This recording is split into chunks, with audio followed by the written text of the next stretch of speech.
बच्चों आज हम बात करते हैं मिसल के बारे में। तो जब हम साबुन को जल में घोलते हैं तो उसमें जो झाग उत्पन्न होता है उसे हम लोग मिसल बोलते हैं। अगर हम इसकी परिभाषा की बात करें तो साबुन के अणु ऐसे होते हैं जिनके दोनों सिरों के विभिन्न गुणधर्म होते हैं। जल में विलेय एक सिरे को जल रागी कहते हैं तथा हाइड्रोकार्बन विलेय दूसरे सिरे को जल विरागी कहते हैं। अगर हम स्ट्रक्चर की बात करें तो साबुन अणु का स्ट्रक्चर दिया हुआ है जिसमें कार्बन हाइड्रोकार्बन की एक बहुत बड़ी लंबी चेन है जिसे हम लोग जल विरागी सिरा कहते हैं और दूसरे सिरे को हम लोग जल रागी सिरा कहते हैं जो सोडियम या पोटेशियम आयन से जुड़ा हुआ होता है। अगर हम नीचे की फिगर की बात करें तो ये किसका मिसल का फिगर है जिसमें बीच में तेल या वसा की बूंद है जिसमें क्या है धूल के कण हैं।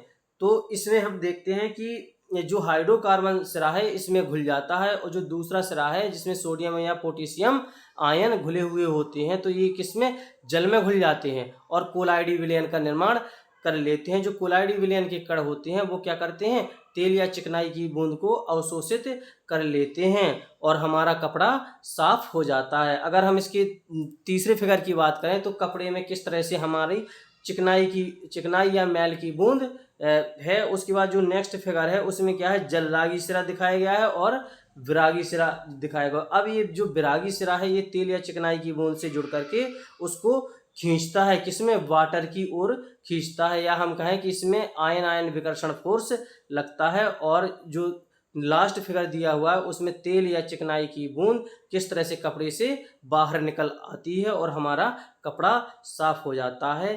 Thank you.